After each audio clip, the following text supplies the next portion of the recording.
Hello everyone, welcome to my YouTube channel Avinash Pawar EMRS. Today we are going to study class 12th English subject Flamingo Aunt Jennifer's Tigers.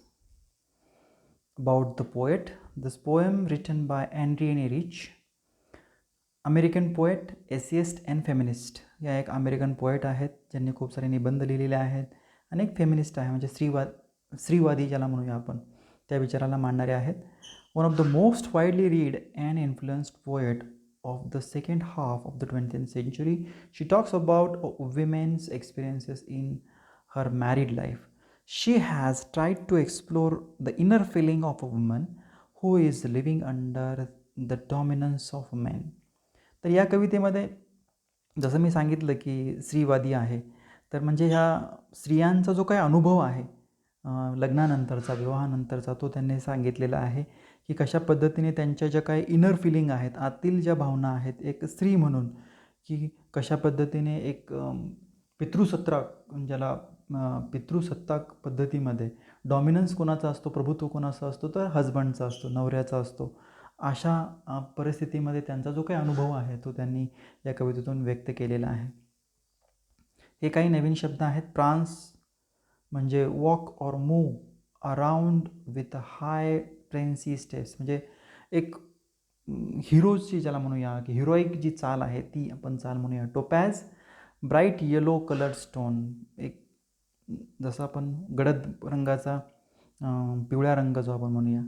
डेनिझेन्स here a animal that lives or is found in a particular place, ज्या ठिकाणी हा प्राणी सापडतो ते ठिकाण म्हणजे डेनिझेस. Slick elegant ज्याला आपण म्हणूया, खूप सारा विशाल प्रभावी ज्याला आपण म्हणूया.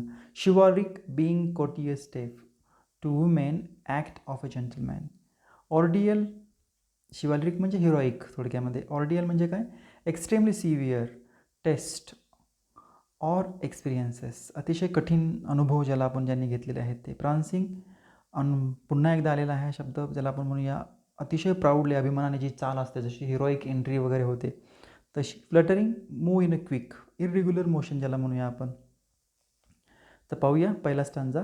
On Jennifer's tiger prawns across a screen, bright topaz denizens of a world of green. They do not fear the man beneath the tree, the place in sleek chivalric certainty. आता पाहणार आहोत. The poet is describing a lady whom she addresses as Aunt Jennifer. आता कवी येथे एक लेडीविषयी माहिती सांगत आहे आणि ती लेडी कोण आहे, तर Aunt Jennifer आहे. She says that Aunt Jennifer is doing embroidery on a piece of cloth which could be a tablecloth or a wall hanging.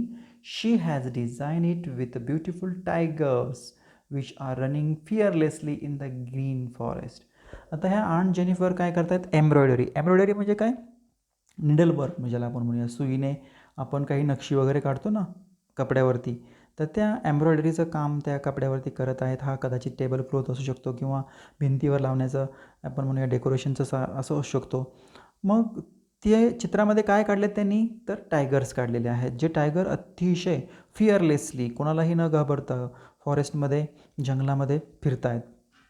She has डिस्क्राईब्ड their beauty by comparing them with a precious yellow stone known as a topaz. आणि मग त्यांनी त्यांचा जो काही colour आहे त्या टायगर्सचा तो टोपॅज म्हणजेच येलो स्टोनशी कम्पेअर केलेला आहे. अतिशय ब्राईट गडद रंगाचे ते टायगर्स आहेत. She says that they appear bright yellow in the green backdrop of the forest. आणि अतिशय हिरव्यागार अशा जंगलामध्ये हे पिवळ्या रंगाचे हे सगळे टायगर्स आहेत, वाघ आहेत. They are fearless and they are not affected by the presence of main. माणूस जरी तिथे आला तरी ते भीत नाहीत. ते जंगलामध्ये अतिशय कुणालाही न भीता जंगलामध्ये फिरत आहेत. Here we can sense the contrast of behaviour between the tigers and aunt. Though the tiger design by her are fearless but she herself is afraid of her husband. आता याचे आपल्याला सांगितलेलं आहे की कशा पद्धतीने कॉन्ट्रास्ट, विरोधाभास सांगितलेला आहे. ज्या पद्धतीने सुईने त्याने कापडावरती जे टायगर्स काढलेले आहेत ते फिअरलेस आहेत, परंतु स्वतः ऑन्ट जेनिफर खूप घाबरलेल्या आहेत. कोणाला घाबरलेल्या आहेत, तर त्यांच्या पतीला, म्हणजेच शी इज नॉट सॅटिस्फाईड, समाधानी जीवन नाही आहे, लग्नानंतर दुसऱ्याच्या घरामध्ये आलेले आहेत आणि तिथे ते फ्रीली वागू शकत नाही आहेत. Further the poet says that the tigers are proud and fearless citizens of the forest, they are very shiny and elegant. अतिशय सुरेख पद्धतीचे हे टायगर्स आहेत, जे फिअरलेस आहेत, कोणालाही न घाबरणारे आहेत, जंगलामध्ये मुक्तपणे अभिमानाने ते फिरत आहेत. लिटररी डिवाइस याच्यामध्ये काय आहेत, रायमिंग स्कीम आहे AABB. ॲनाफोरा हा फिगर ऑफ स्पीच इथे यूज केलेला आहे. Use of same word in a 2 कन्सिक्युटिव्ह line. Same word 2 ओळीमध्ये वापरलेला आहे. They do not and they place in. Metaphor म्हणजे हिडन कंपॅरिझन याच्यामध्ये आहे. यूज ऑफ टोपॅज हा आपण पाहिला होता की येलो स्टोन आहे. Describe yellow colour of tiger, bright topaz ज्याला आपण म्हणूया. Next stanza. Aunt Jennifer's finger fluttering through her wool, find even the ivory needle hard to pull. The massive weight of Uncle's wedding band sits heavily upon Aunt Jennifer's hand. So here the poet describes the fear of Aunt Jennifer towards her husband. She says that while she is doing embroidery, her fingers are shaking with fear of her husband. आता येथे कवीने सांगितलेलं आहे की aren't Jennifer तिच्या पतीला किती घाबरत आहेत आणि ज्यावेळेस ते एम्ब्रॉयडरीचं काम करत आहेत तर त्यांचा हात फ्लटर होत आहे, शेक करत आहे. कोणामुळे? त्यांच्या पतीला त्या खूप घाबरत आहेत. Her husband doesn't approve of her hobby of embroidery, therefore she trembles while she is embroidering the piece of cloth. आणि ज्यावेळेस ते एम्ब्रॉयडरी निडल वर्क करत असतात, सुईने काम करत असतात ते कपड्यावरती, त्यावेळेस त्यांचा हात ट्रेम्बल होत आहे, कारण ते स्वतः त्यांच्या पतीला ते आवडत नाही आहे. It has become difficult for her to pull her the needle up and down. आणि पहिल्या स्टांजामध्ये आपण पाहिलं की कशा पद्धतीने टायगर फिअरलेसली फॉरेस्टमध्ये फिरतायत, परंतु इथे आंट जेनिफर मात्र स्वतः त्यांना सुईसुद्धा उचलता येत नाही आहे, त्या इतक्या घाबरलेल्या आहेत.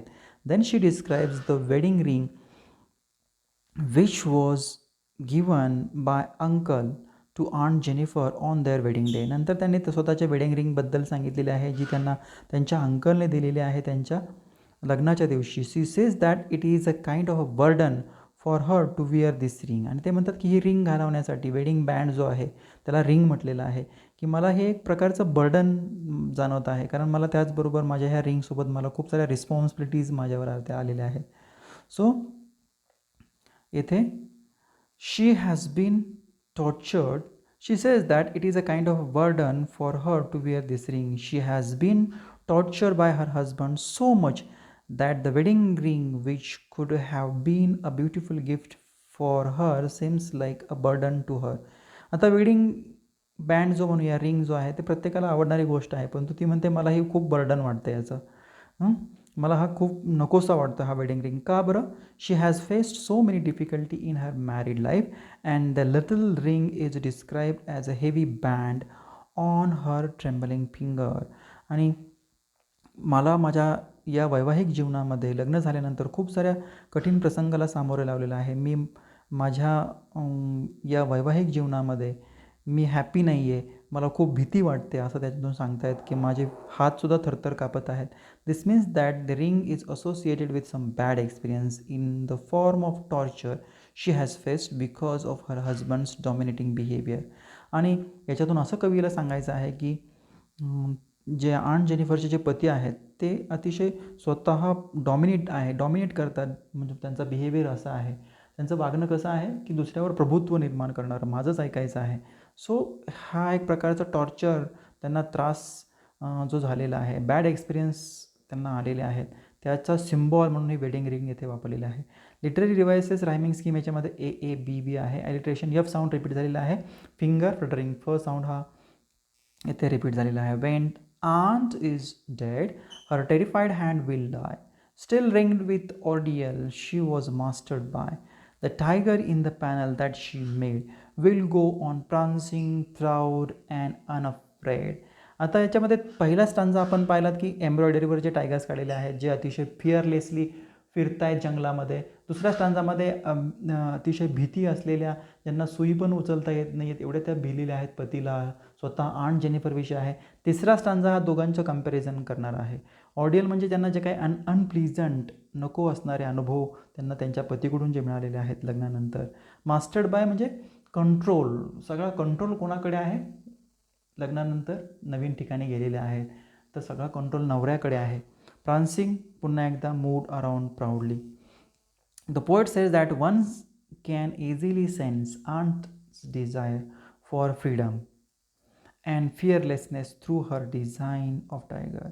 आणि त्याच्यातून ऑन जेनिफरला काय सांगायचं आहे त्या एम्ब्रॉयडरीमधून, की मला फ्रीडम पाहिजे, मला फिअरलेसनेस पाहिजे, मी कोणालाही घाबरणार नाही अशा स्वरूपाची त्या टायगरसारखी मला फिरता आलं पाहिजे अशी डिझाईन त्यांनी काढलेली आहे. Further she says that it is not possible for aunt to achieve this freedom during her life time. परंतु आता हा जो फ्रीडम आहे तो माझ्यासाठी अशक्य आहे माझ्या जीवनामध्ये. She will attend it only after her death. But here also the irony of her life is that still she will be tied up with shackles in the form of her husband wedding ring.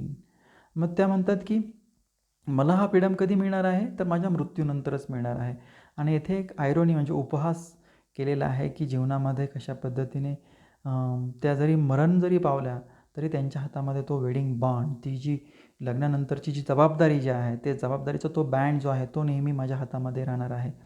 The ring was a sole proof of the torture which she had faced from her husband. आणि ही ring कशाची symbol असणार आहे, जो त्रास, जो torture जे तिच्या नवऱ्याने पतीने त्यांना केलेला आहे त्याचा सिम्बॉल असणार आहे. On the other hand there are a tiger design by aunt Jennifer which will always depict her desire of living a fearless life, jumping proudly and bravely on the piece of cloth. आणि दुसऱ्या बाजूला जे tigers त्याच्यामध्ये दाखवले आहेत त्या चित्रामध्ये क्लोथवरती, कपड्यावरती जे काढलेले आहेत ते अतिशय फिअरलेस आहेत, कोणालाही न घाबरणारे, अतिशय प्राऊडली अभिमानाने ते उड्या मारत आहेत, ते अतिशय शूर टायगर याच्यामध्ये दाखवलेले आहेत. अशा स्वरूपाची तुलना येथे दोघांशी केलेली आहे. लिटररी डिव्हायसेस याच्यामध्ये रायमिंग स्कीम पुन्हा एकदा AABB आहे. एलिट्रेशन प साऊंड रिपीट झालेला आहे, प्रान्सिंग proud. So that's all from my side. Thank you friends for watching this video. For more such video, please do like, share and subscribe my channel Avinash for EMRS.